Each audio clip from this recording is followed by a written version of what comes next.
natin sa lahat ng mga nasa Canada. Happy Canada Day. Holiday po rito sa amin ngayon.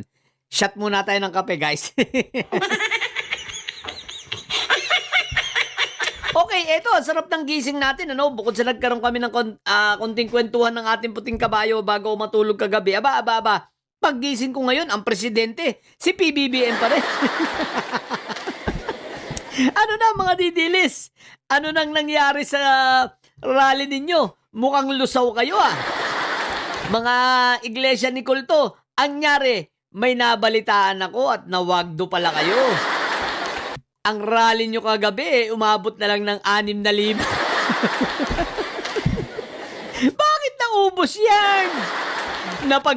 Ang daming natowing, pinagtutuwing yung mga motor. Kaya good job talaga si General Torre, no?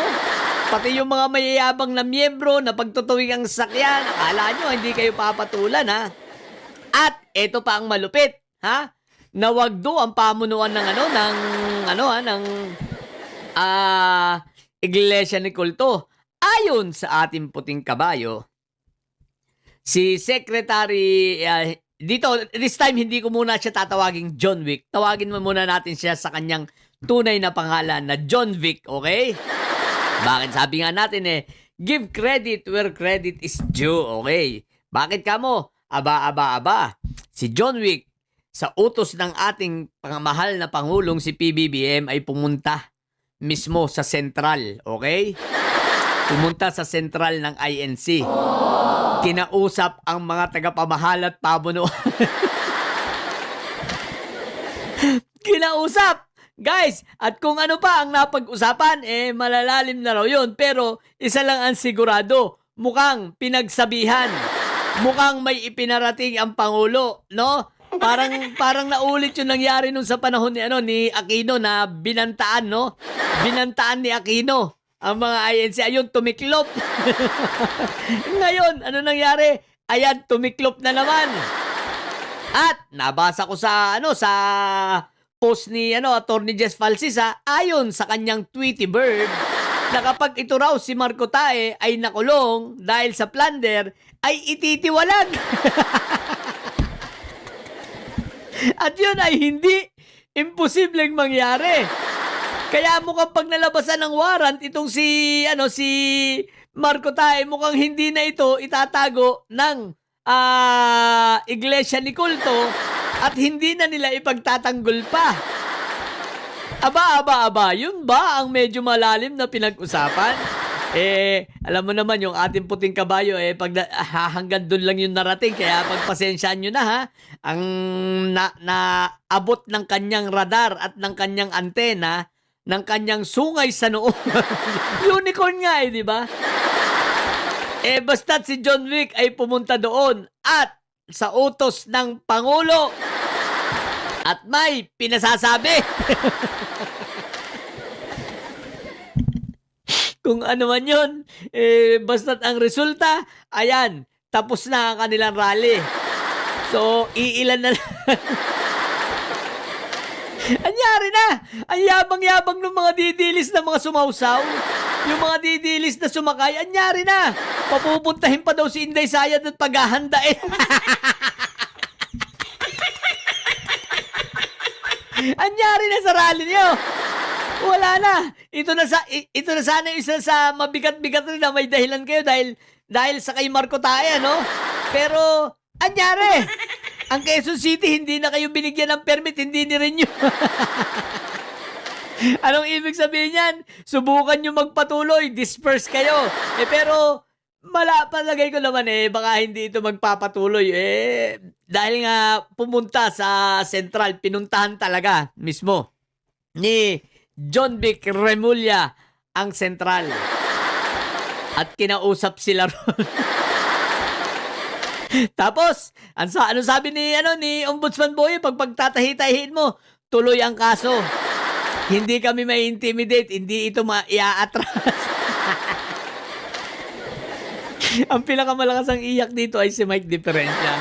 Pero ito on a serious point guys tandaan niyo sa mga hinayupak na miyembro ng Iglesia ni Kulto, at mismong sa tagapamahala, unang-una, Pwede ba wag nyo na sa susunod gagamitin na mahal ninyo ang taong bayan, na sasabihin ninyo para sa bayan ang inyong ginagawa, ha? Dahil malaking kabubuhan yan. Naisip nyo ba na ang pininsala ninyo nitong nakaraang 2 araw ninyong pagrarally na yan ay ang maliliit nating mga kababayan? Akala nyo ba na perwisyo nyo yung mga politiko? Pues, hindi, mga siraulo. Ang pinerwisyo nyo rito ay yung ating mga maliliit na kababayan na nagtatrabaho lamang, na sumasahod, ang karamihan ay sumasahod ng arawan. O di ba ga? Tingnan ninyo, yung mga nagko-commute na naabala nung mga araw na yon na hindi na nakapasok. Isipin ninyo, isang araw nila ay nawala. Ang pangalawa, itong mga taxi driver na nagbaboundarihan lamang, lugi. Itong mga bus driver na nagbaboundarihan lamang, lugi. Yung mga nakamotor na mga rider natin na mga nagdi-deliver ng mga pagkain, mga nagga-grab food panda, di ba ga? Mga hindi nakapag-deliver ng maayos, lugi pa sa gasolina. Isipin ninyo yan, kawawa lalo yung mga taxi driver na naipit. Isipin mo, wala nang pang-boundary, lugi pa sa gasolina. O di ba ga?